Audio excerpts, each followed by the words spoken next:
Salam əziz dəyərli izləyicilər. Bugünkü qonağımız professional boks döyüşçüsü Tariyel Cəfərovdur.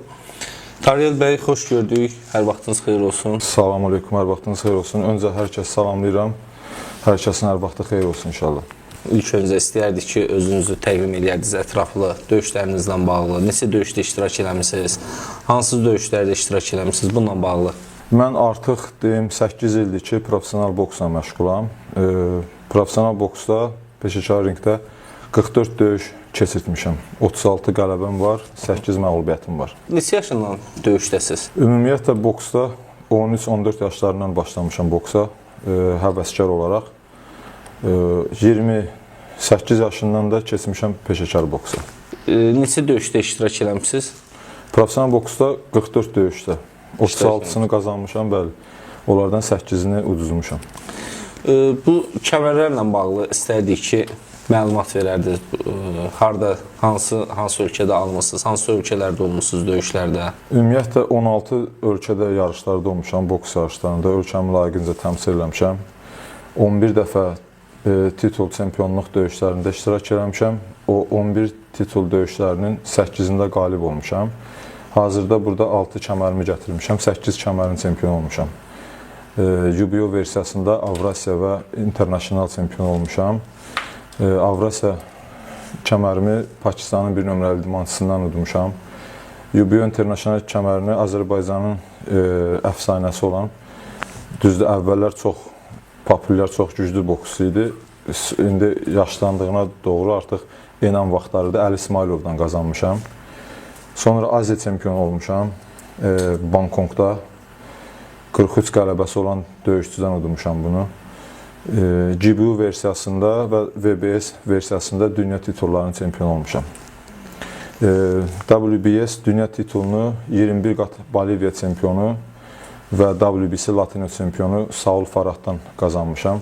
Hansı ki, professional ringdə 72 qalibiyyəti olan idmançıdan almışam. 8 titul ümumiyyətlə çempion olmuşam. 8 dəfə himnimizi səsləndirmişəm, bayrağımızı qaldırmışam. Ən rekord qırdığınız qalibiyyət? Ən rekord qırdığım qalibiyyət bir Aziya titul çempionluq döyüşü, bir də WBS çempionluq döyüşü. 43 qələbəsi olan idmançı udmuşam, bir də 72 qələbəsi olan idmançı udmuşam. Neçə saniyə məğlub etmişsiniz? Aziya çempion oldum 42 saniyəyə. Qavruğasını qırdım body shotdan. WBS kəmərini 12 raundlıq döyüşün 3-cü raundunda nokautla qalib gəldim. Ümumi 3 raund ərzində 6 dəfə knockdowna saldım rəqibi. Azərbaycanda professional boks sahəsində kimlər var? Azərbaycanda ümumiyyətlə peşəkar boks elə də yaxşı inkişaf eləməyib. Yaxşı boksçularımız var, amma yaxşı peşəkar boksçularımız var, amma peşəkar boks yoxdur Azərbaycanda hələ. Niyə? Səbəb nədir? Səbəb maddiyyat cəhətdən, sponsor baxımından dəstək yoxdur. Peşəkar boksa Azərbaycanda dəstək yoxdur. Güclü idmançılarımız var, yaxşı döyüşçülərimiz var. Məsəl üçün, dünyada sözünü deyən, böyük arenalarda sözünü deyən ölkəmizi həqiqətən layiqincə kişi kimi, bir yaxşı idmançı kimi təmsil edən idmançılarımız var. Onlardan Sürət Qarayevi deyə bilərəm, sonra Kənan Hüseynəliyevi deyə bilərəm. Hazırda Almaniyada yaşayır, amma arada gəlir gedir. Məsəl üçün, məğlubiyyətsiz karyerasına davam edir 10-0-lıq rekordla. Sonra əlavə titul döyüşən idmançılarımız var. Sayılası adamlarımız var, 7-8 nəfər var. Elnur Süleymanov var, məsəl üçün, hardcore çempion olubdur. Barnakılda əlcəsiz boksda döyüşüb, çempion olub. Bu yaxın günlərdə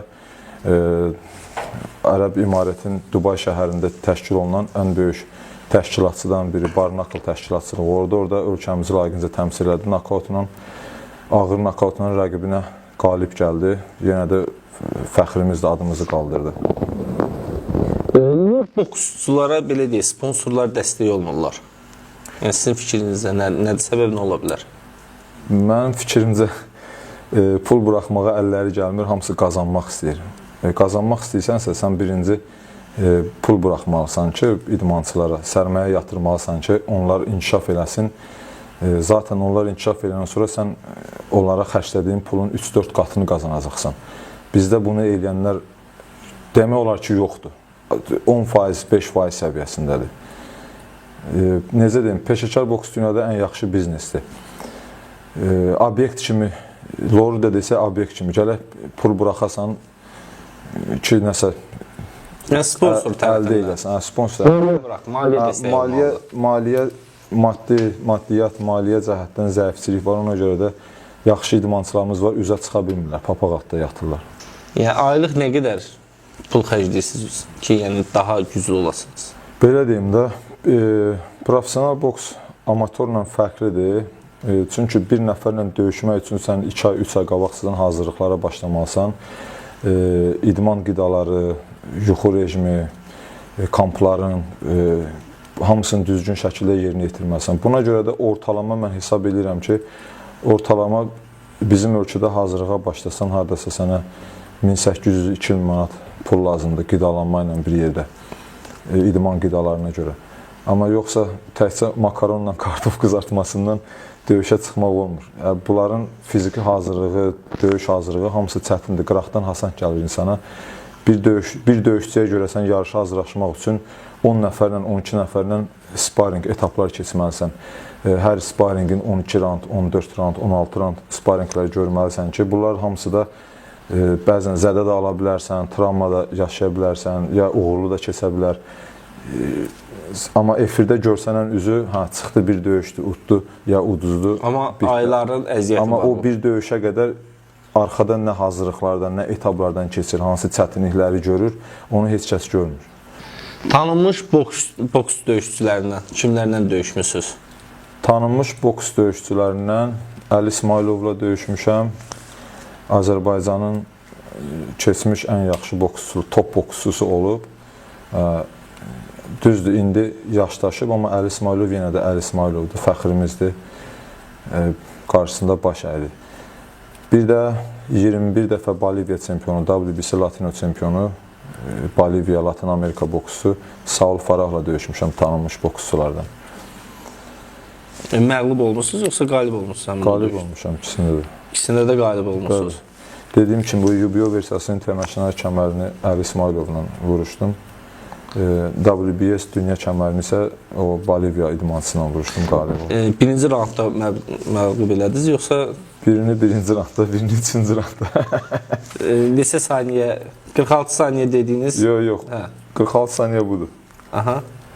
Sonra bu kəməri almışam 1 dəqiqə 32 saniyə. Avrasiya kəmərini 1 dəqiqə qazanmışam ilk roundda. Onu 56 saniyə qazanmışam. Pakistanın milli boksçusu məğlubiyyətsiz gedirdi. Döyüşə dəvət elədilər məni ki, bu qədər pul veririk, milli titulumuz uğrunda döyüşəcəyik. Mən də baxdım videolarına, gördüm ki, gözüm yerdə bunu keçə bilərəm. Döyüşə razılıq verdim, getdim Pakistanın Lahor şəhərində döyüşdüm. 56 saniyə nakauta saldım, pulumu da aldım, kəmərimi də aldım. Şəxsi sual olacaq, nə qədər verdilər həmən vəsait? Orada az pul verdi, $2500. Milli kəmərdir ona görə. Yəni, beynəlxalq dünya kəməri deyil. Ümumi belə deyək, bir döyüşə yəni iştirak edəndən sonra nə qədər vəsait verirlər döyüşçülərə? Baxır sənin kimlə döyüşdüyünə, bir də hansı orqanizasiyada döyüşdüyünə, rəqibin reytinqindən asılıdır həmən döyüşdə qazandığın pul. Reytingsiz idmançı ilə döyüşsən, əlbəttə ki, xırda-xuruş pullar oynayır. Yaxşı, güclü, reytingli idmançıya qarşı döyüşsən, yaxşı pullar oynayır. Bizim Azərbaycan peşəkar boks reytinqində, necə deyim, ən çox qazanılan pullar məncə 35.000, 50.000 belə olub. 90-85%-i 15.000, 12.000, 10.000 belə pullara döyüşürlər. Kimi özünüzə rəqib görürsünüz? Cruiserweight deyilən boksda Cruiserweight gedir adı, yəni 91 kilo. 91 kiloda hazırda Azərbaycanın bir nömrəli idmançısı özüməm. Amma özümə nətər deyim, amma qardaşımızdır, fəxrimizdir. Rəqib kimi görərəm Sürət Qarayevi. Həqiqətən gözəl idmançıdır, güclü idmançıdır. Yəni onunla döyüşə, uduzmağa deyə bilmirik də. Yaxşı idmançıdır. Yəni döyüşdə olmamışsınız sənin şəxslə? Aralarda olmuşuq, amma döyüşdə olmamışıq. Yaxşı idman, həqiqətən layiqli idmansız. Qalan heç kəsi rəqib görmürəm özümə. Növbəti döyüş səfəriniz? Növbəti döyüş səfəri Hara hazırlaşırsınız inşallah? Allahın izindən 5 gün sonra 28 apreldə Türkiyənin İstanbul şəhərində olacaq. Mən 91 kiloda Latin Amerikalı məğlubiyyətsiz boksçuya qarşı döyüşəcəm WBS-in dünya kəmərini. Hansı ki, bu kəməri ağır çəkidə döyüşmüşdüm. İndi isə 91 kiloda vuruşuram, 91 plusda yox. Məqsədim qazanmaqda, özümə güvənirəm, tam hazıram, formadayım. İnşallah döyüşüb kəməri gətirəcəm ölkəyə. Boksçular var, professional boks döyüşçüləri var ki, bugünkü gündə efirlərə dəvət olunmurlar və sosial şəbəkələrdə olsun, istər televiziya sahəsində olsun, yəni tanınmırlar. Adlarını belə bilmədiyimiz Azərbaycanda o qədər gözəl idmançılarımız var ki, fərqi yoxdur hansı sahədə olursa olsun, yəni idman sahəsində, amma tanınmırlar. Xarici ölkələrdə dəfələrlə erməniləri məğlub ediblər və digər ölkə vətəndaşları, idmançılarını məğlub ediblər.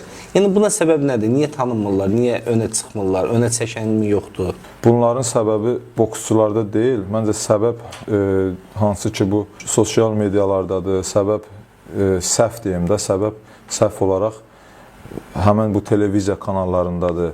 Niyə məsəl üçün məhz 100 il əvvəl, 90 il əvvəl, 60 il əvvəlki boksçuları göstərirlər? Hansı ki, idman verilişlərində baxırsan ki, açırsan televizoru, baxırsan 60 il əvvəlin döyüşü gedir. Filankəs filankəslə vuruşdu, filankəs filankəslə vuruşdu. Amma yeni eradan heç kəs heç nə paylaşmır, göstərmir, çəkmir. Bizim də yaxşı idmançılarımız var. İstər kickboksda, istər MMA-da, istər peşəkar boksda, amatör boksda. Onları gündəmə çıxartmaq lazımdır. Zaten sən 60 il əvvəli göstərirsən efirdə, onlardan sən heç bir gəlir əldə eləmirsən. Baxış sayı yığırsan ancaq. Amma heç olmasa öz gündəmdə olan idmançılarımızı çəkib göstərməlidir, tanıtım eləməlidir. Mən bunları səbəb elə həmən televiziyalarda görürəm, boksçularda yox. Boksçu neyləsin, gedib kimə deyilsin, gəl mənə çək. Məsəl üçün, olur, məlumat verirsən ki, biz filan şəhərdəyik, tutalım, Bangkokda vuruşduq, filan titulun çempionu olduq, himnimiz səsləndi, bayrağımızı uca elədik, adam qürürdür, fəxr edir. Bəzi adlarını çəkmirəm, bəziləri sənin qarşında pul güdürlər. Deyir ki, bu qədər pul ver, sizi intervallar çəkər, ayıbdır yəni bu belə şeylər. Yəni mən belə şeylərə düzgün baxmıram. Biz başqa ölkəni təmsil eləmirik, öz ölkəmizi təmsil edirik. Öz millətimizi, öz mədəniyyətimizi, öz tərbiyəmizi, öz himnimizi, bayrağımızı təmsil edirik. Mən demirəm, təbliğ eləmirəm iminli idmançılarımızı çəksinlər, görsəsinlər. Azərbaycanı ümumiyyətlə layiqincə təmsil edən tək idmançı yox, hər bir kəs efirə çıxmalıdır, üzə çıxmalıdır, o qədər yəni mədəniyyətimizdən danışmalıdır, belə şeylər təbliğ olunmalıdır. Sizin fikrinizcə, yəni bugünkü gündə gənclərimiz, yəni az yaşlı uşaqlar, yəni söhbət 10-15 yaş arası gənclər, uşaqlar, az yaşlılar idmana daha çox meyillidirlərmi? Yəni daha çox sanatlılarmı idmanla məşğul olsunlar, idmana gəlsinlər? Yoxsa əvvəlki nisbi dövrlərdə belə deyək, bir 10 il bundan öncə geri baxsaq daha çoxmu insan, az yaşlılar gəlirdi, yoxsa indi mi? Əvvəl daha çox maraq var idi idmana, yeniyetmələrdə, gənclərdə. İndi hamı telefondadır, hamısının başı telefondan qalxmır. 30-35% meyil eləyən var sağlam həyata. 70-75%, 65%, yəni bədbəxtçiliyimizdir bu da. Sağlam yerə yönlənmirlər. Sizin bəs ilk müəlliminiz kim olub sizə, ilk dərsləyən şəxs? Həvəskar boksda ilk müəllimim Hüseyin Bağırov olub. 16 il onun tələbəsi olmuşam. Təhsil idman mərkəzinin yetirməsi olmuşam. Həvəskar boksda 16 il. Ondan sonra peşəkar boksa keçid elədim. İlk dəfə peşəkar boksda Qərib Orucovun yanında hazırlaşdım. 2 il, 2 il yarım belə. Sonra Dubayda hazırlıqlarıma davam elədim. Bəzi başqa ölkələrdə davam elədim hazırlıqlarıma. Hazırda Azərbaycanda Bakıda Bəxtiyar Abbasovgilin, hansı ki tanınmış qaydasız döyüşçümüz, fəxrimiz olub. Onların zalında, Baku MMA Akademiya zalında, Nərmanovda orada hazırlıqlarımı davam edirəm. Bəs İdman Federasiyasından hər hansısa bir bu döyüşlərlə bağlı sizə dəstək olurmu? Xeyr, heç bir dəstək yoxdur. Ümumiyyətlə, Peşəkar Federasiya bir neçə illərdir fəaliyyət göstərir Azərbaycanda, yaxın illərdir. Amma necə deyim, maddiyyat baxımından federasiyadan dəstək olmur. Professional boks belə bir idmandır ki, sənin menecerin, sponsorun olmalıdır ki, səni maliyyələşdirirsin. Federasiya dəstəyi ancaq belə ola bilər ki, məsəl üçün yarışlar təşkil olunsun ölkəmizdə və yaxud sənə başqa ölkələrdə döyüşməyə icazə versinlər, icazə kağızı versinlər, belə dəstək ola bilirlər. Maddiyyat cəhətdən dəstək yoxdur. Yəni sizin fikrinizlə bizim ölkədə belə deyək, professional boks döyüşçülərinə aylıq əmək haqqı verilsə daha məntiqlə düzgün olar. Çünki bu insanın başqa gəliri yeri yoxdur, sadəcə idmandır, döyüşlərdir. Bəli, əsas məsələ odur ki, aylıq pul məsələsi yoxdur deyən bəzi idmançılarımız bilmirsən, həm idman eləsin, həm işə getsin. İşlə idman düzgün gəlmir də, yorğunçuluq olur. Sən bir peşənin sahibi ola bilmirsən. Yəni sizdə olubmu? Yəni həm idman, həm iş? Əvvəllər olub, artıq bir neçə ildir daha işləmirəm heç yerdə. Gənclərimizə deyə bilərəm ki, içkidən, siqaretdən, axmaq vərdişlərdən uzaq olsunlar. Sağlam həyata sövq eləsinlər özlərini. İdman eləsinlər. Şərt deyil ki, çıxsınlar, döyüşsünlər və yaxud da yarışlara getsinlər. Sağlamlıqların naminə yəni idmanla məşğul olsunlar, dil öyrənsinlər, kompüter savadları olsun, gələcəklərinə görə. Ölkəmizdə professional boksda titullu döyüşçülərdən kimlər var? Azərbaycanın gəlmiş keçmiş ilk dünya çempionu Fariz Məmmədovdur. Hər kəs tanıyır yəqin ki, WBF versiyasının dünya çempionu olub. İlk Azərbaycanlı olub. Ondan sonra Ali İsmailov titullu boksçu olub. WBO-nun Latino çempionu olub. Sonra Fuad Tarverdi var, rəsmi Aziya çempionu olub. Bangkokda WBA Aziya çempionunu məğlub edərək Aziya çempionu olub. Sonra bizdə İsmət Quliyev var, WBC Aziya çempionudur. Fuad Tarverdi, İsmət Quliyev, sonra Seymur Usayev var, UBO versiyasının dünya çempionudur. Hazırda 28 aprel o da İstanbulda döyüşəcək, Türk boksçusuna qarşı. Ağır zədəniz nə olub? Ən ağır zədəm, deməli, Afrikanın Akra şəhərində alan revajı, Nigeriyalı boksçu Duradola ilə döyüşdə dişlərim qırılıb. Bu dişlərim mənim deyil, yəni həkimin dişləridir. 8 dənə dişim qırılıb. Ağır döyüş olub. Ağır döyüş. Bir də Rusiyada 2 qabırğam qırılıb döyüşdə. Rus idmançı ilə, ağır çəkili idmançı ilə döyüşdüm. 2-ci raundda qabırğam qırıldı, döyüş uduzdum. Bu qəfəs döyüşlərindən bağlı istəyərdim ki, o mövzuya da toxunaq. Qəfəs döyüşlərindən bağlı belə deyərdim ki, hal-hazırda Azərbaycanda MMA döyüşləri, qəfəs döyüşləri daha çox maraqlı olub, populyarlaşmağa başlayıb. Niyə? Həm onlarda birlik var, bərkdirlər, ailə kimidirlər. Həm dəstək olanları var. Amma peşəkar boksda məsəl üçün dəstək yoxdur, maliyyə yoxdur deyən Azərbaycandan söhbət gedir. Ona görə MMA Azərbaycanda hazırda peşəkar boksdan öndə durur. Amma halbuki dünyada ən populyar, ən prestijli, ən qazançlı idman professional boksdur, ən yaxşı biznes. Bəzi ölkələrdə, yəni bu sosial şəbəkələrdə rastımıza, qabağımıza çıxır, qanunsuz qəfəs döyüşləri olur. Yəni sizə təklif gəlibmi başqa ölkədə? Azərbaycanda yəni bildiyim qədər yoxdur qanunsuz qəfəs döyüşləri. Amma xarici ölkələrin bir çoxlarında var qanunsuz qəfəs döyüşləri. Yəni təklif gəlibmi, yəni qanunsuz qəfəs döyüşlərlə bağlı? Əslində qanunsuz deyil, onların hamısı qanunludur. Sadəcə adları qaydasız döyüş gedir. Əslində onların hamısı qaydalı döyüşlərdir. Sadəcə adı qaydasız döyüş gedir. Qanunsuz bəzi küçə döyüşləri olur.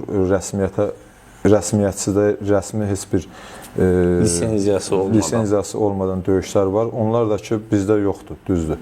O, ən çox Amerikada olur, Rusiyada olur belə döyüşlər. Küçədə özləri təşkil edirlər, insanlar yığılır, meydan qurur, döyüşdürürlər, kim qazanar, bu qədər pul alır, uduzan bu qədər pul alır. Amma biz qıraqdan gördüyümüz, onlar əslində qaydalı döyüşlərdir, qaydasız deyil. Qəfəs döyüşlər olsun, barnaqlı olsun, top dog fighting olsun, hansı ki təzə yaranıb, meşok düzürlər, orada döyüşürlər. Bizi yəni Həmən döyüşlərdə də Azərbaycan layiqincə təmsil edən Gülhüseyn Ağazadə var. 3 döyüş keçirib, 3-ündə də qazanıb. Hələ də uduzmayıb. Erməninin də udub orada, Rus da udub, başqa ölkənin də udub. Əlcəksiz, yəni top dog fightingdə də döyüşüb, barnakla da döyüşüb, qalib gəlib. Döyüş zamanı bu normal bir döyüşdür, yəni orada xəsarətlər olur təbii ki.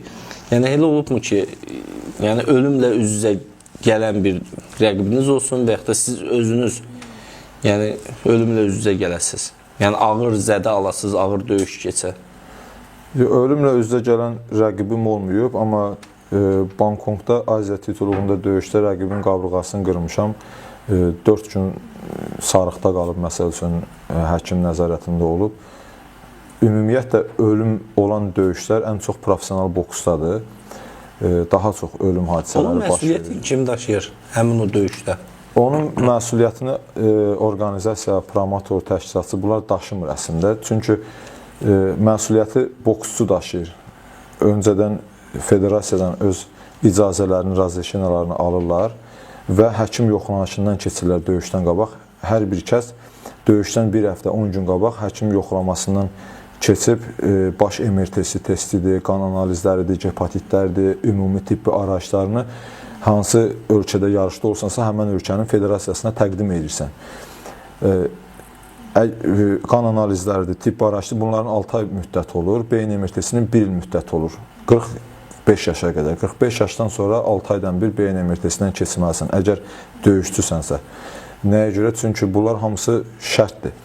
Ola bilər 6 aydan sonra səndə beynində udar almaqdan problemlər yarana bilər və yaxud sağlamlığında xəsarət yarana bilər deyən həkim kağızlarını doğru, düzgün şəkildə federasiyaya təqdim eləmək mütləqdir. Kimsə ringdə həyatını itirdiyinə görə ola bilər ki, belə şeylər ümumiyyətlə gec-gec baş verən şeylərdir. Nə bilim, 10 mində bir dəfə olar, 20 mində bir dəfə olar. Amma ən çox bu hallar peşəkar boksda olub. Qıraqdan hasant gəlsə də, amma daxildə çox çətindir. Çünki professional boksla qaydasız döyüşün fərqi budur ki, bizdə daxili travmalar yaşayırıq, qaydasız döyüşdə xarici travmalar yaşayırlar. Qaş sırılır, üz partlayır, burun dağılır, qan içində olursan, xarici travmalar yaşayır, daxili yox. Amma peşəkar boks daha ağır idman növüdür, həm də daha qazançlı idman növüdür, daxili travmalar çoxdur. O, həyatını itirən idmançılar olarsa, o baxır indi orqanizasiya tərəfindən ya boks camiyyəsi tərəfindən bəlkə kompensasiya ya yardım zat belə göstərilərə. O baxır insanların özlüyünə ücə. Yəni şərtdə elə bir şey yoxdur. Amma o insanın özündən asılıdır, orqanizasiyadan ya boks camiyyəsindən asılıdır. Təşəkkür edirik dəvətimizi qəbul etdiyiniz üçün. Mən sizə təşəkkür edirəm, dəstək oldunuz. İnşallah ayın 28-də Azərbaycan 9 idmançısı ilə İstanbulda döyüşəcəyik, gücümüzü göstərəcəyik Allahın izindən. 29 ölkəmizə qayıdacaq. Neçə nəfər girirsiniz Azərbaycana? 9 döyüşçü gedir Azərbaycana. Professional boks döyüşçüləri. Professional boks döyüşçüləri. Sağ olun, təşəkkür edirəm. Allah razı olsun.